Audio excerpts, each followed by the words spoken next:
A rim to rim in the dead of summer. The heat is actually a plus for lizard people like us. With no training. They had mentioned if you can walk, you can do this. And taking desperate measures. I opened up one of the stalls and I'm like, it really doesn't smell in here. I just curled up and slept. Hey there, Canyon lovers. My name is Brian Special, and this is the Grand Canyon Hiker Dude Show presented by Bright Angel Outfitters. Hey, we've been getting a lot of questions about the Rim to Rim pack. Thank you for those. The Rim to Rim pack should be available by May. It's the day pack inspired by my hundreds of miles below the rim and designed to take on the world's toughest day hikes, including Rim to Rim and beyond. Lightweight, water resistant, one size, and with 6 pockets and pouches on the front shoulder strap, so you can grab your essentials without having to stop and take your pack off. I've already used it on multiple canyon hikes, including an R3. It's available soon at brightangeloutfitters.com. At Bright Angel Outfitters, we do it for the love of the canyon.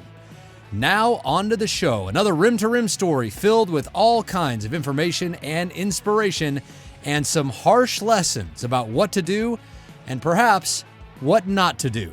We hope you love it.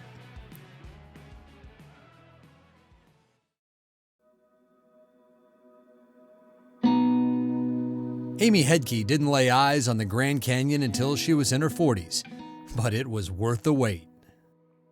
I remember when we were driving there, usually, if you're driving to a mountain, you can see the mountain off in the distance, and it's like, there it is, that's where we're going. But you're driving to the Grand Canyon, and you're like, you can't see it. It's like, where is it? Where is it? Are we there yet? And then you get all the way up to the visitor center, and it's like, where is it? It's this huge hole. Where is it?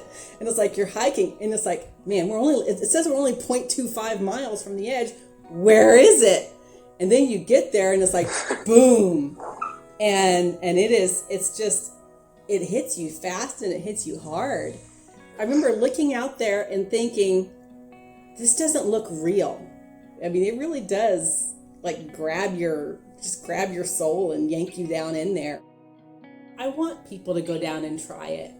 And it is just really, it's an empowering thing for people to be able to do something that most of the world has not and will not ever do.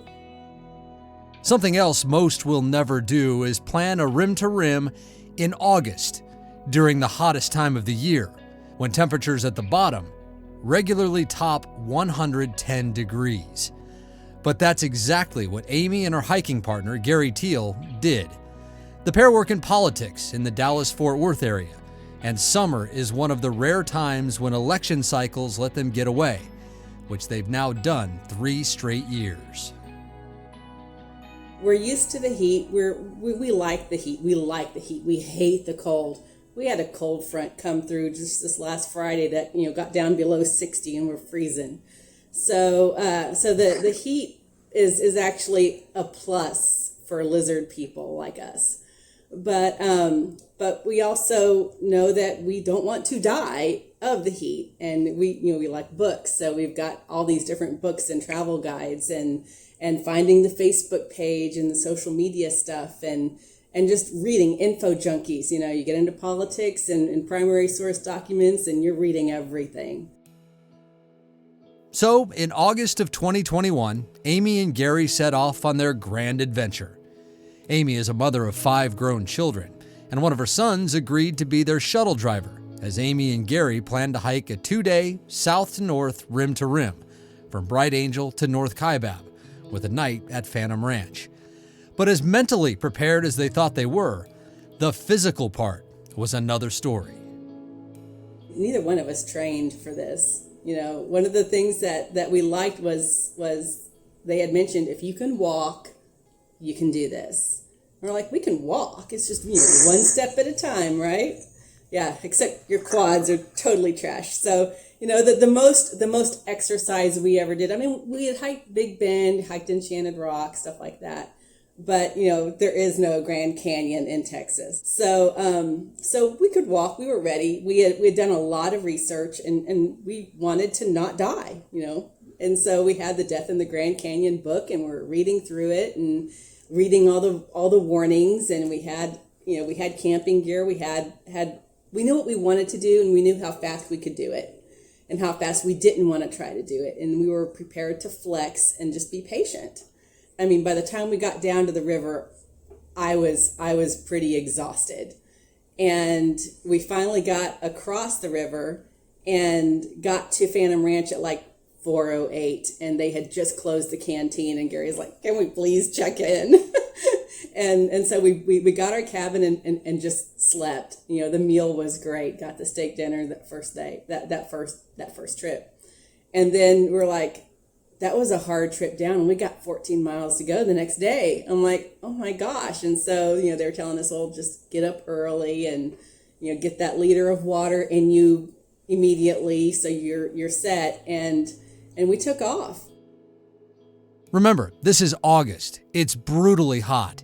And for the next 8 miles or so, Amy and Gary would be traversing the hottest, most exposed section of the hike, through the box, and then the long stretch to Cottonwood, and finally Manzanita, where the real climbing would begin. We got through the box pretty easily by noon, I think by 10 or 11 actually. And, you know, but we were chasing those shadows, watching the shadows going up the wall, and I was almost kind of expecting it to, you know, the temperature to just go vroom as soon as the sun got there. But the heat didn't really hit us until we got to Cottonwood. And I think that whole, I've seen it referred to as the frying pan after the box. That area, that flat area, it's exposed, it's hot, there's very little shade. We have had more hardship, I guess, and more struggle getting through that section all 3 times. The Manzanita rest area sits right alongside Bright Angel Creek, basically at the base of the North Rim. The hike from Phantom Ranch has been long but gradual to this point, gaining just over 2,000 feet, but doing it in 8.5 miles. Manzanita is where the serious climbing begins, with Amy and Gary looking at a 3,600-foot ascent over the next 5.4 miles. By the time we got past Manzanita, I was like 20 steps and stopping, and 20 steps and stopping. You know, didn't exercise, didn't work out, didn't train. Just stop, rest, go. 20 steps, go. And so by the time we get past that Red Wall Bridge and trying to make Supai, it's already starting to get dark. And we had the Garmin, and we're updating my son. I don't think we're going to make it out. We're going to have to stop and sleep somewhere. But, you know, I remember somebody mentioning that her darkest time was like the last 3 miles, and she said she was in a really dark place. And I'm like, that's kind of where I am. I was so tired. That's the cliffiest part. And so I was really worried. I was like, I'm going to stumble. I'm going to go off the side. I'm going to be in the book. And I was like literally looking for a bush that I could like tie myself to just to sleep. And it was getting dark. And, you know, we had our headlamps, but I hated hike. I love the Grand Canyon at night, but I do not like trying to hike and work in the Grand Canyon where my life depends on every step that I take while I'm tired. So we made it to Supai Tunnel, and that's when I said, I've got to stop, and threw my bag down, and I was just like ready to lie down on the rocks. And then I'm like looking at the compost toilets over there, and I'm like, wait, that's a wooden porch. There's no rocks there. And so I'm dragging my stuff over to the porch, and I'm going to stretch out on the porch. And then I realized, but there's like snakes and scorpions and stuff. Because we took a black light. We took the flashlight, the little black light flashlight, so we could find the scorpions and stuff. And so I opened up one of the stalls, and I'm like, it really doesn't smell in here. It's a full door. It will keep out the snakes and the mice and the everything. And so I literally just hung up my pack on the door and just took off my boots. A hiking boot makes a good pillow when you are exhausted.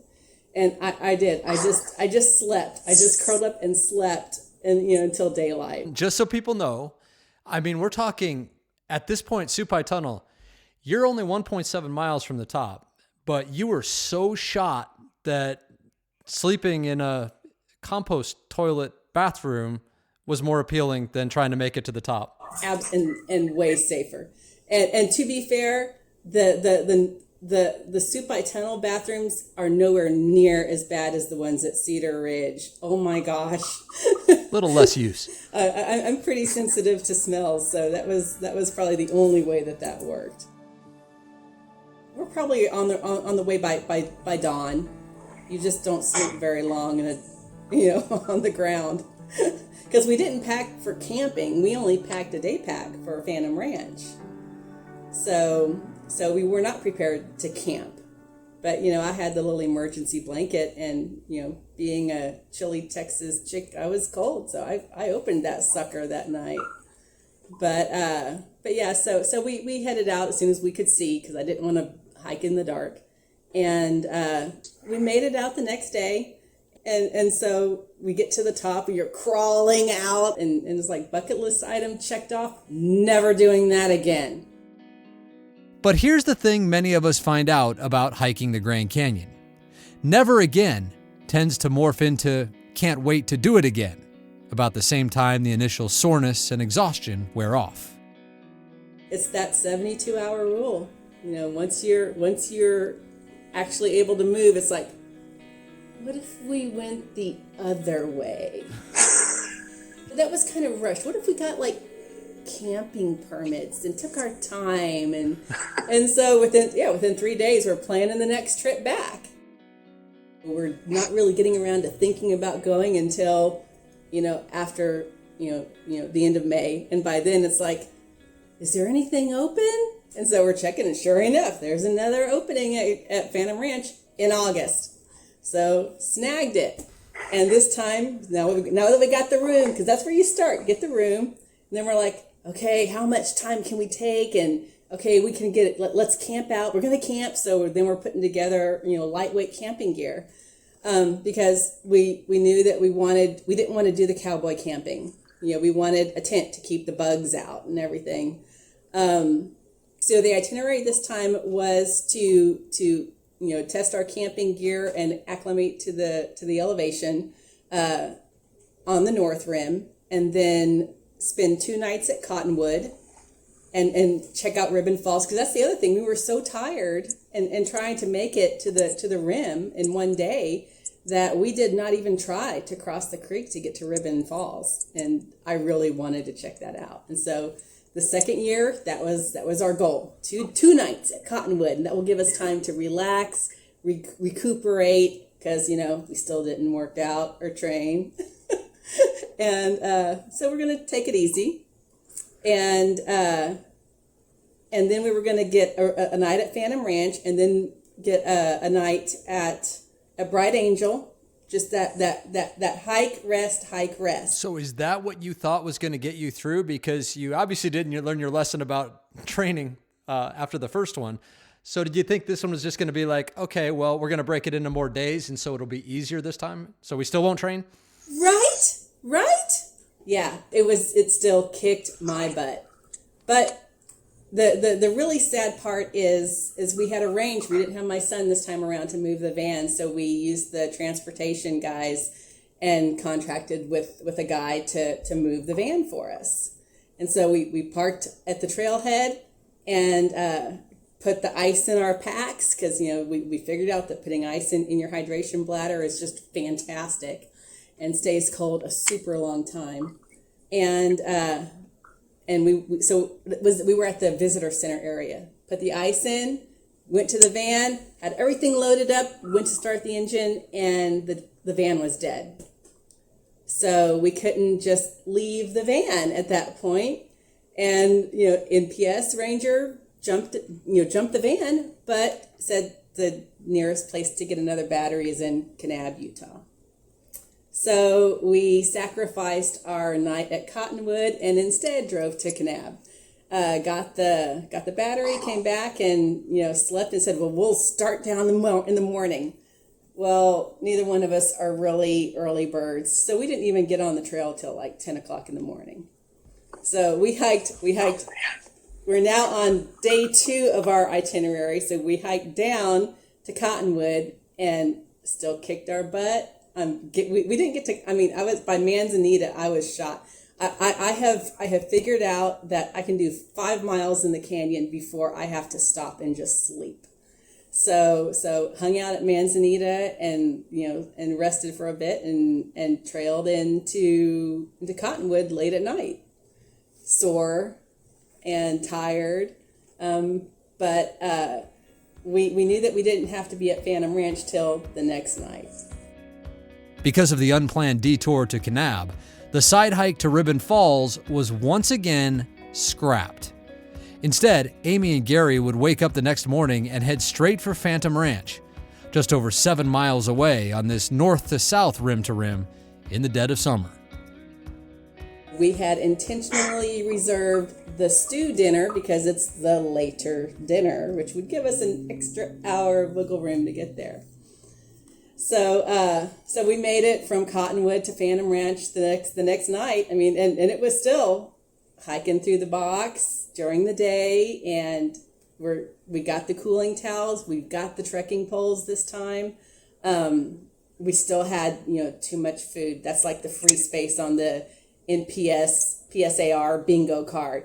Too much food, and I've got pictures of me just throwing my sleeping pad on the ground on the side of the trail and just napping for 20 minutes. But we made it. We made it in time for dinner, and got into the cabin. And this is the other great thing about hiking in August. Everybody else has canceled. So instead, it's like we have to get up early in the morning because checkout is like at 7:30 or some crazy early thing. And I'm like, oh my gosh, I'm so sore. And so we found out that if you ask and you have a credit card with you, you can just get another night in the cabin. So we got our extra night in the cabin. We missed out on the Bright Angel campground night, but nobody cares in August. There's not a demand for that spot, So it was a lot easier though the next day, just that down day of resting. And we had the creek, we had the AC in the cabin and the canteen, and then we just hiked up to Havasupai and camped out there. The really interesting thing on this particular hike, this rim to rim, is from Cottonwood to Phantom Ranch. We were going through the box, and we lucked out because it was monsoon season, and so we see the cloud cover, and we're like, we can hear the thunder, and we're like, come on, rain, yes, hike wet, and then we heard something like a snap, and we look up, and it's not thunder. About 50 yards ahead of us, up at the top, in a very narrow part of the box, a boulder cracked loose at the top and came rolling down. And as it hits the side, it's sending up more shrapnel. And we're like, oh, it's just an awesome sight to see. And Gary's like, we need to move back out of the way. And so we're like, yeah, we're backing up. And yeah, I mean, if we had been 100 feet up the trail, we probably would have gotten knocked out by shrapnel. There was a dust cloud that covered the entire lower half of that canyon from wall to wall. It was pretty awesome. But it's kind of like hearing a shotgun. Once you learn that sound, you recognize it the next time. And when we were at Indian Garden, it was, we heard that snap, and we're like, it was further away, but we're like, that was not thunder. At this point, at Havasupai Gardens, which up until last year was known as Indian Garden, Amy and Gary are halfway up Bright Angel Trail. All that stands between them and the South Rim is just over 4.5 miles and 3,000 feet of climbing. Breaking it up from Phantom Ranch to Indian Garden, spending the night, and then going up the next day, that was a much easier finish. Still super slow because, out of shape, not training, but it wasn't as horrible as when we crawled out of North Kaibab the year before. But we still missed Ribbon Falls because we missed that second night at Cottonwood. So then we're like, got to do this again. We still haven't hit Ribbon Falls. And so by now, Amy and Gary have a formula that works for them. And this time, Surely it would work for their aspirations to see Ribbon Falls. Third time around, and by this time we figured it out that, if you want to get a general availability at Phantom Ranch, the morbid truth is that once the first hiker of the season dies on the trail from heat exhaustion, people start realizing that, they booked these places because it's summer vacation, and they didn't do the research on the temperatures down there, or they check the rim temperatures and they see Grand Canyon Village temperatures and they think that's at the bottom of the Grand Canyon. They don't, they're not looking at the maps. And so they freak out and cancel.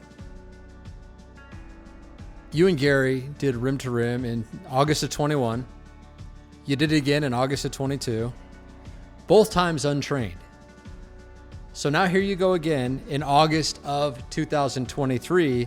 This time you guys were trained and ready, right? No. Do you guys just like to suffer? I guess so. But I don't know that I can even say that hiking through the Grand Canyon is really suffering.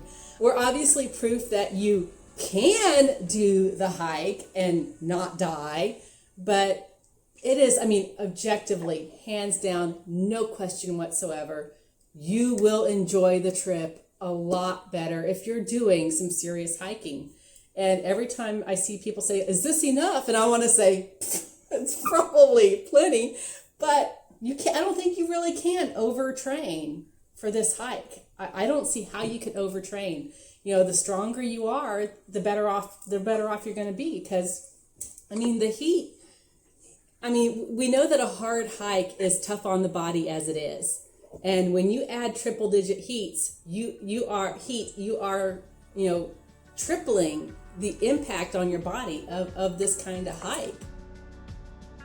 This time around, Amy and Gary plan to spend 8 days and 7 nights below the rim.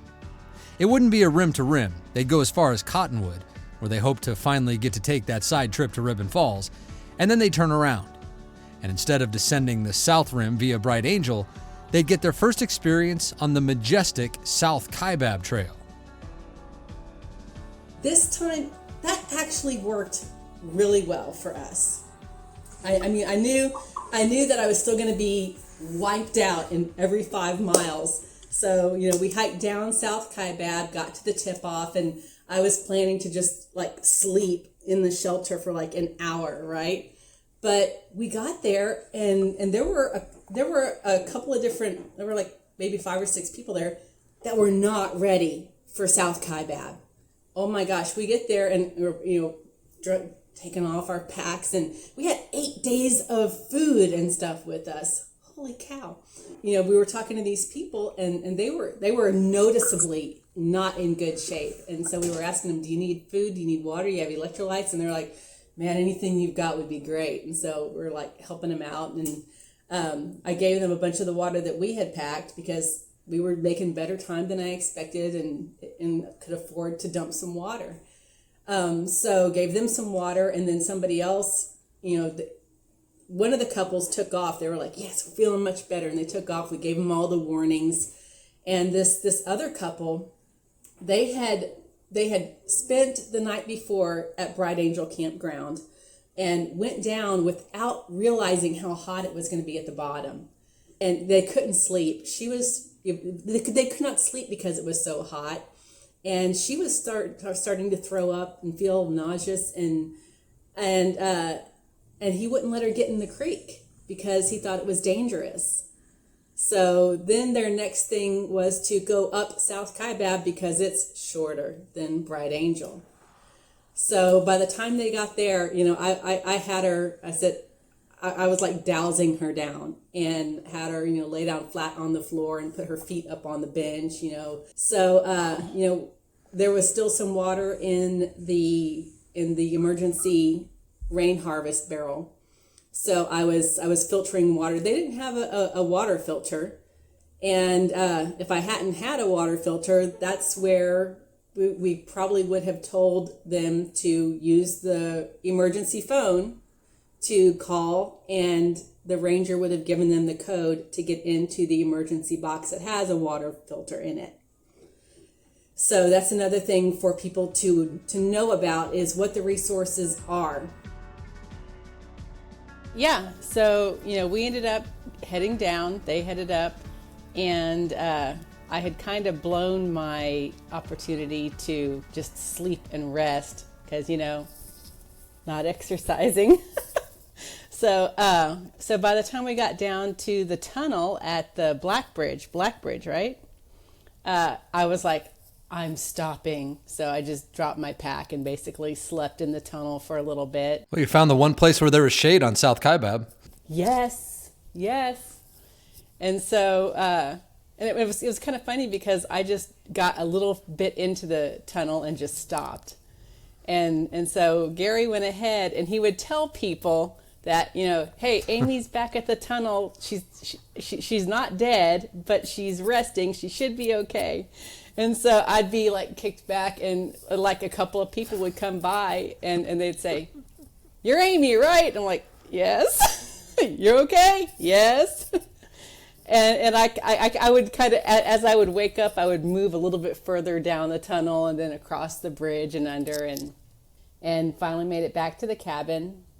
Got dinner, stew dinner. And this is the great thing about Phantom Ranch is, if you get the steak dinner, you get one steak. But if you get the stew and the breakfast, it's all you can eat. So FYI there. And the stew dinner is also, we always get the stew dinner because it's the later dinner. It's because they're served at different times. And, all this working out we've been doing to prepare for this, we figure we better allow as much time as possible to get there. So we always get the stew dinner, the later dinner. And then next morning we moved our stuff across to Bright Angel Campground, and that was our down day. We were going to relax and maybe do some side hikes if we felt up to it, and set up camp, went back for breakfast. And as we were headed back to the campground, one of us had apparently not secured our packs and food very well. So Gary noticed that there were ravens over at our campsite that had just started pulling stuff out like a toddler, throwing stuff around. Well, by this time in the story, after dead car batteries, trailside naps, and even nights spent with compost toilets, you can probably guess that this is the point where things take a turn for the worse. And you'd be right. As the Raven ransack continued, it wasn't lost food that would have an effect on the next 6 days of Amy and Gary's hike. One of the Ravens had like a Ziploc bag that had all of his charging cords and stuff in it. So he immediately left the trail to make a beeline for the campsite, but he tripped and hit the ground. And unfortunately, this was one of those things where, they've got those nice little rock borders along the trails to help, delineate where the sites are. And his face hit a rock. So he ended up with not just, hitting his shoulder and his knee, but he also ended up bashing in teeth. And I mean, displaced teeth, No. 2 cracked teeth. And this was day 2 of a day 8 itinerary. And, made sure he was conscious, because that's another thing you're always worried about, is losing consciousness. But we got him up to a picnic table, got a wet rag to take care of the blood. Because he hit hard. So this was a significant mouth injury. And I, who had not been doing any exercising, ran back to Phantom Ranch to the canteen to get a bag of ice, and ran back. So I think about killed myself just on that run. But we got him iced down, got him some pain meds, and triple antibiotic, cleaning up the wounds and stuff, and got him down and down for a nap. And at this point, I was ready to go ahead and abort the trip and head back up, drop the packs, and come back for them later if we needed to, just to get him up to an emergency dental appointment. But Gary's a little bit more persistent than that. So he took a nap, and then he's like, okay, he says, I want to go do that river loop from bridge to bridge. And I'm like, dude, you should be resting. He's like, well, I'm going whether you're going or not. So I'm like, okay. So he got up and wow, right? And we did that little side hike just from the Silver Bridge to the Black Bridge and back. And, kept him on pain meds, made sure, we had taken, like mouthwash, and, I had the thieves oil in my first aid kit. So I don't know if anyone's familiar with the essential oils and Young Living and stuff like that, but it's one of the best oils for fighting off, infections and stuff like that. So I made sure, I'm like, dude, I says, you've got, it. I said, and he's like, nope, this is our third trip trying to get to Ribbon Falls, and he wanted to stay on track. And I'm like, well, I says, you have to be able to eat and drink, and if you can't do those, and I have to be able to see you doing that, it says, as long as you can do that, then I'll follow your lead on this. So, he was able to choke down, the stew thing. The stew is a soft food, easy enough to just eat on one side of your face and swallow. And same thing with the breakfast. Breakfast was, bacon and eggs, lots of eggs. So it worked out pretty well. And one of the things I mentioned in the notes about heat mitigation is taking a variety of foods, hard, crunchy, soft, savory, all that stuff. And so this was another good opportunity where one of the things that really worked for him was those little honey stinger waffles. You could almost swallow those. So we had enough foods that even the stuff that didn't really work for him for that particular injury, we still had enough other stuff. I mean, I can't even fathom the pain, but we had enough pain meds to get through 8 days, another 6 days. We took a day pack and went out to Ribbon Falls and hung out there, and got to go up behind the waterfall, which is just so cool. Oh my gosh. So that was totally worth the trek. And then, slowly go back to Cottonwood. But was it worth it to Gary? That's the question. We made sure it was. Yes. He has continually remarked that he has zero regrets on that.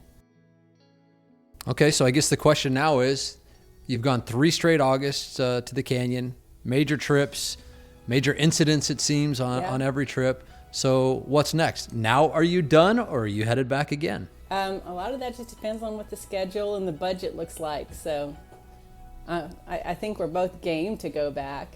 So it's just a matter of checking out the timing. And that's one of the things that I kind of like to do is there's not so much I can do in politics, but training people about the process is one of the things that I tend to excel at.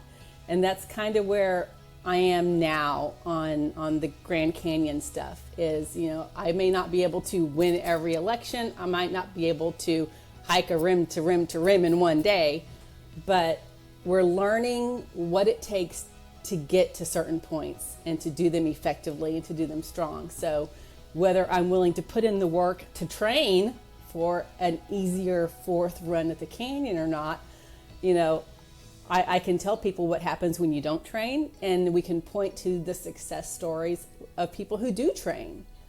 And people need to know what the real impact and real effects are. Amy Hedtke on the trials and tribulations of summer hiking in the Grand Canyon. Gary, by the way, has fully recovered from his injuries. Now, Amy is the first to acknowledge that many will raise eyebrows about her being so open about her lack of training, but she's okay with that and insists everyone should hike their own hike, whatever that hike might be. She's also put together a comprehensive package of notes about what she's learned on her adventures. Well worth checking out. She says anyone is welcome to do so. We will put a link to those notes in the show notes to this episode. This also seems the perfect time to remind you about the Grand Canyon Shade Tracker from Bright Angel Outfitters.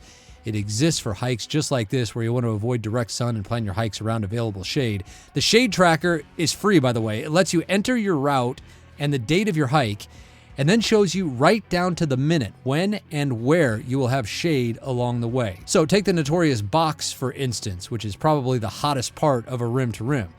Now you can see when there will be shade in the box, so you can plan on hiking through when you aren't being beaten down by the direct sun. Please check it out, totally free. We're paying for it because we feel that strongly that it will help keep you safe on those summer hikes and runs through the canyon. You can find it on our website, brightangeloutfitters.com, or at gcshadetracker.com. It's a big part of our sincere commitment to help you have your best possible experience below the rim. At Bright Angel Outfitters, we do it for the love of the canyon. All right, that's it for now. My name is Brian Special, encouraging you, as always, to go hike the canyon. Take that first step, embrace the journey, and when you get there, whether it's for time goals or taking your time, just hike your own hike and enjoy all that is one of the 7 natural wonders of the world. It is a better experience, by the way, if you don't sleep in the bathrooms. Just saying. We'll see you next time on the Grand Canyon Hiker Dude Show, presented by Bright Angel Outfitters.